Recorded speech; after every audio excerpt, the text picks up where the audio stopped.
enteral. La nutrición enteral, como dice su nombre, es justamente esto, es la colocación de una sonda. Ya vamos a ver que hay diferentes vías, no solamente es la vía nasogástrica, sino que también hay otra que es la vía como transabdominal, donde directamente la sonda está dirigida hacia el intestino, de tal forma que la alimentación que nosotros le damos al paciente pasa a través de esta sonda hacia, obviamente, ya sea estómago o yeyuno, que son los dos lugares, por eso la llamamos sonda nasogástrica o sonda nasoyeyunal, cuando la sonda es un poco más larga y llega hasta yeyuno. Lo más usual en este caso de nutrición enteral es la sonda nasogástrica, porque es mucho más fácil de colocar. La sonda nasoyeyunal, para que yo me asegure de que está en yeyuno, porque no se olviden que tenemos el esófago, tenemos el estómago y luego viene el yeyuno, ¿no es cierto? Pero entre la conexión del estómago y del yeyuno y del duodeno, ¿qué tenemos? El píloro. Y el píloro, no se olviden que es como un esfínter donde hay juego de presión. Entonces no es que todo el tiempo el píloro esté abierto, se mantiene cerrado. Entonces necesariamente, o sea, colocarlo a ciegas no nos da la certeza de que pase por duodeno y luego pasa hasta yeyuno. Generalmente las sondas nasoyeyunales, para estar seguro que llegó hasta yeyuno, se tiene que hacer por vía endoscópica, ¿ya? A veces utilizamos procinéticos, domperidona, metoclopramida, para acelerar el tránsito intestinal y que obviamente el esfínter del píloro se abra, pero no es muy usual, o sea, no tiene muchos resultados. La mayoría de las veces la sonda llega, entra por la nariz, pasa por faringe, pasa por esófago, llega hasta estómago, porque sí lo puede atravesar el esfínter esofágico inferior que conecta el esófago con el estómago, y luego queda en estómago, y en estómago generalmente se llega a enroncar, ¿ya? Entonces eso es lo que vamos a practicar ahorita. Ahora hay técnicas, porque esto es un protocolo, todo lo que uno hace en medicina es protocolo. ¿Y qué es la otra forma también de nutrición enteral? Que es la forma quirúrgica, que es la que vamos a practicar ahorita, que es la yejunotomía de alimentación. En la yejunotomía de alimentación nosotros hacemos un pequeño corte a nivel de la pared abdominal, ¿no es cierto? Ubicamos justamente el yeyuno, porque también la sonda se coloca a nivel de yeyuno, porque es el lugar donde hay mayor absorción. Duodeno no, porque es muy alto y ahí más que absorber lo que hay es secreción, se secreta bastante débil. Yeyuno es la parte donde hay un poquito más de absorción de nutrientes. Y el ilio ya prácticamente es una zona donde no hay tanta absorción de nutrientes.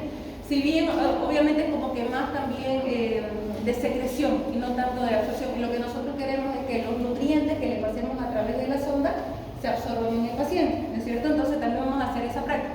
Vamos a colocar sonda nasogástrica y vamos a hacer la yeyuno de alimentación. En la yeyuno de alimentación, como les digo, la idea es que vamos a hacer una incisión, hacemos una incisión a través del abdomen, que generalmente es como una mini laparotomía por debajo del ombligo. Algunos lo hacen a través del ombligo para que no quede mucha cicatriz.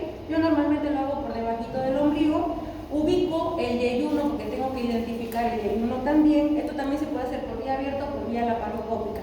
Hacemos un corte pequeñito a nivel del yeyuno, más o menos a uno desde la válvula, ¿cómo se llama? Desde el ángulo de Treitz, ¿no es cierto?, donde conecta, donde está ajustado el duodeno. Calculamos más o menos unos 50 a 60 centímetros y en base a eso le colocamos la sondita. Hacemos un corte en yeyuno, introducimos la sonda, hacemos un punto jareta, que es el que no hemos hecho y lo vamos a practicar ahora. Luego lo ajustamos con la sonda y luego vamos a darle como que el duodeno, el yeyuno, perdón, abraza la sonda más o menos unos 5 a 6 centímetros y luego la sonda nuevamente se vuelve a sacar por contraabertura a través de la pared abdominal. Y eso obviamente ya se puede quedar ahí. La sonda nasogástrica generalmente no debe dejarse por mucho tiempo. La dejamos máximo 2 semanas. ¿Por qué? Porque como es un material mucho más rígido, ya esto es látex, no es silicona, pero hay de silicona también, puede llegar a producir por fricción algún tipo de lesión en el intestino. Por eso es que las sondas las nasoyeyunales o las yeyunos, las sondas para yeyunostomía, esas sí son de silicona. Esas pueden durar hasta un mes, entonces nosotros podemos dar la alimentación a través de esa vía al paciente. ¿Ya? Ahora, esto no sale, ¿no? No, ¿y esto tampoco? Creo que sale. Pero bueno, ¿cómo hago yo? Primero, en primera instancia, siempre es importante explicarle al paciente. Ya es lo primero. Una, obviamente, tiene que identificar la causa, por qué le están dando, por qué le van a colocar la sonda al paciente, explicarle al paciente. Eso se llama también parte del consentimiento informado. No es que yo le voy a decir al paciente, señor, échese, le voy a colocar una sonda.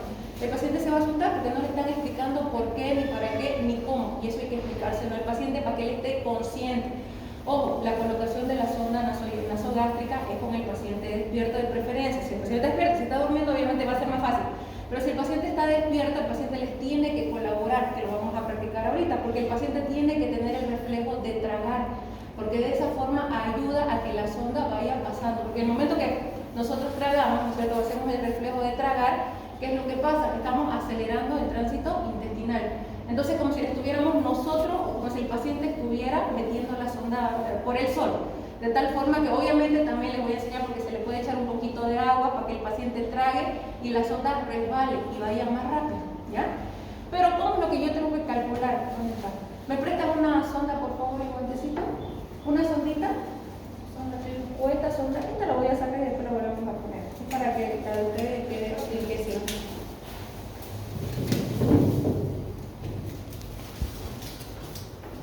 Esta es la ideal para practicar, porque es más delgadita, ¿ya?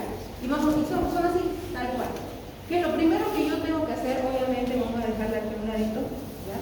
Después de que le digo al paciente, hago el consentimiento informado, obviamente tengo que preparar a mi paciente, lo voy a echar, de preferencia tiene que estar en decúbito dorsal completo. Una vez que está en decúbito dorsal completo, tengo que ver mi material. El material, normalmente tenemos por ahí algún material, este no es un material, ¿ya?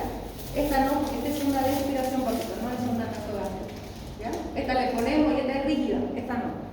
Esta es una de aspiración, esta es solamente para aspirar y generalmente para aspirar tubo o aspirar cavidad bucal. Si ponen esta les va a doler, es muy rígida, ¿ya? Demasiado rígida. Creo que este material está incompleto. Normalmente aquí utilizamos nuestra sonda nasogástrica. La número 14 es ideal. ¿Cuál es el único problema con la sonda 14? Como ustedes ven, es delgadita. Y si yo le voy a colocar dieta un poco espesa al paciente, se puede llegar a trancar. Entonces, por eso es que la estándar que normalmente se utiliza es la número 16. Esa generalmente va bastante bien, ¿ya? Y es un tantito más gruesita que esta, pero para practicar una 14 va bastante bien. Si trajeron la 16, no pasa nada. Lidocaína en gel, si tiene, también sirve la lidocaína en spray y también sirve vaselina, porque lo que nosotros queremos es que una resbale y bueno, y la otra, si podemos anestesiar un poquito al paciente para que no le duela, obviamente eso va a servir. La jeringa nos va a servir para dos cosas, ¿ya? Una, la primera es para echarle un poquito de agua al paciente, que ya les voy a mostrar, se le echa un poquito de agua a la boca cuando introducimos primero por la nariz, y cuando ya haya pasado los cornetes, se le da un poco de agua al paciente. ¿Para qué? Para que el paciente trague. Y en el momento que el paciente empieza a tragar, abre la glotis. ¿Para qué? Para que nosotros podamos empujar la sonda nasogástrica y la sonda nasogástrica llegue hacia el estómago. Una vez que ya está en estómago, para que nosotros verifiquemos, que ahorita vamos a medir, porque eso también tiene que ser con medición, no es que yo agarre y le coloque hasta donde a mí se me ocurra colocarle la sonda al paciente, vamos a meter aire a través de la punta, ¿ya? Y ese aire lo vamos a escuchar aquí en el estómago, por eso le ponen endoscopio, porque una vez que la sonda ya está introducida, yo ubico el epigastrio, ¿no es cierto?, boca de estómago de mi paciente y escucho ahí. Si mi sonda está dentro del estómago, no tiene que estar, en el momento que yo meto aire a través de la punta, acá yo voy a meter aire, bueno, está cerrado esto, meto aire, se escucha un burbujeo. Esa es mi señal de que está en vía estómago. Si no está en estómago, entonces no se escucha nada. Otra señal de que está en estómago es que cuando yo meto la sonda empieza a salir débito alimenticio o empieza a salir algún débito amarillento o algo, pero hay débito, o sea, hay retorno. Esa es otra señal de que también mi sonda está en la zona donde tiene que estar. Una vez que yo ya tengo todo mi material a mano, obviamente guantes, obviamente me tengo que lavar las manos. Este procedimiento no es necesario hacerlo con guantes estériles por si acaso. Obviamente si lo pueden utilizar, perfecto, pero no es necesario, ¿ya? Porque es tubo digestivo y el tubo digestivo en este caso no es una área estéril, ¿no es cierto? Entonces no hay problema con eso. Aparte ustedes cuando la meten llega hasta el estómago y en el estómago ya hemos hablado de que hay ácido clorhídrico, entonces no hay problema por el tema bacteriano. Lo que sí tienen que usar guantes. ¿Cómo hago yo la medición para mi paciente? Con mi punta de mi sonda calculo desde la nariz, el lóbulo de la oreja y del lóbulo de la oreja calculo más o menos aquí en epigastrio. Entonces, en teoría, cuando yo meta por la nariz de mi paciente, hasta aquí es lo que tiene que llegar la sonda, ¿ya? Ahora, ¿cómo hago? Tengo que identificar. Hay dos formas de identificar. Sácame un pedacito, por favor, Carlita. Hay dos formas de identificar. Ustedes pueden colocar un pedacito de sonda para guiarse o también colocarle un hilito para guiarse, ¿ya? Cualquiera de las dos es válida.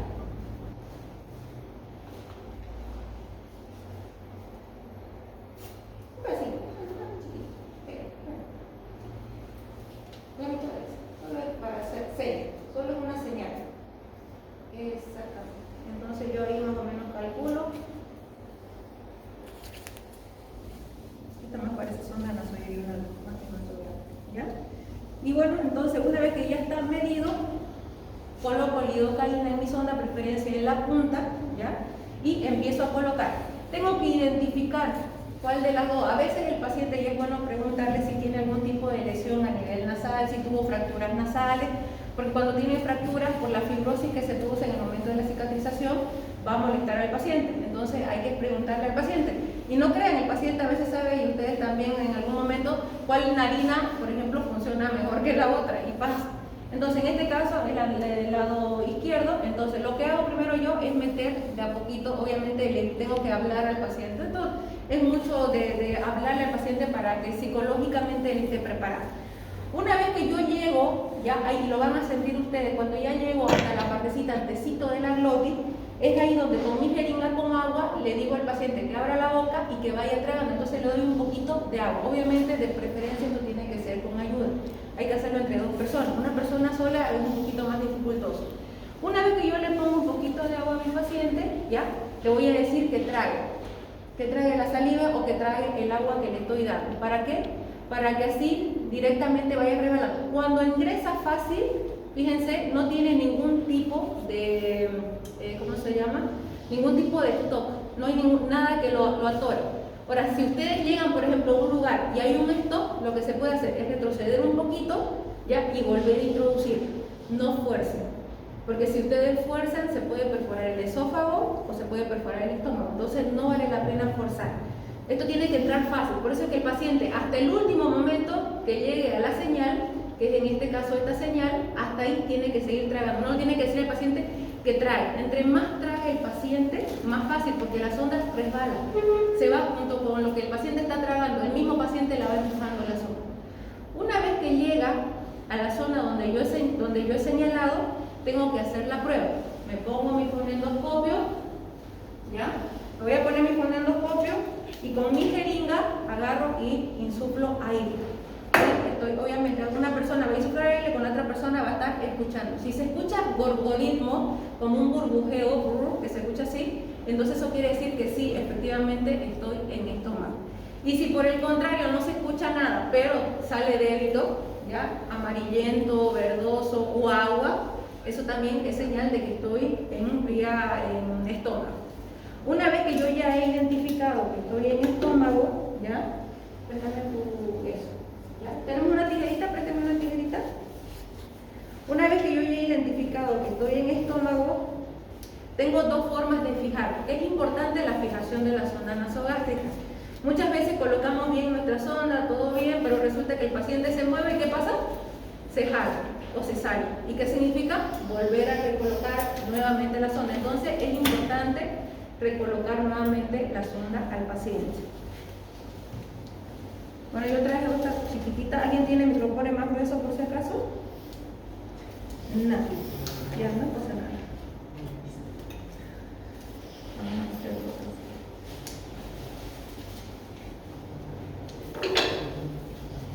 Una forma, por ejemplo, que tiene para poder fijarla es en forma de pantalón, ¿ya?